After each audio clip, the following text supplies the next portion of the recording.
এটা এখন উস্তা ভাজিটা করবো। তেল দিয়ে দিয়েছি, শুকনো মরিচটা লাল লাল হলে ভাজিটা দিয়ে দিব। উস্তা ভাজিতে একটু বেশি তেল লাগবে।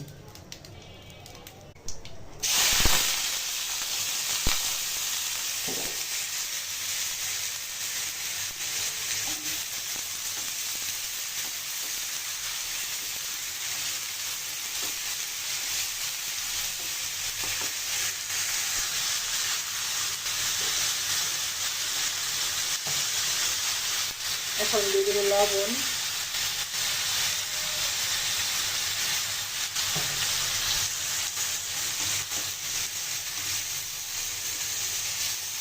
এই উস্তা ভাজি আগে বানিয়ে খাই দেখবেন, একটু তিতা লাগে না। বেশি করে পেঁয়াজ দিবেন, তাহলে উস্তা ভাজিটা টেস্ট হয়। আজকে বানাবো উস্তা ভাজি। উস্তা ভাজিটা পাতলা পাতলা করে কেটে নিয়েছি, কাঁচামরিচ, শুকনো মরিচ, পেঁয়াজ একসঙ্গে। এখন ভাজি করব।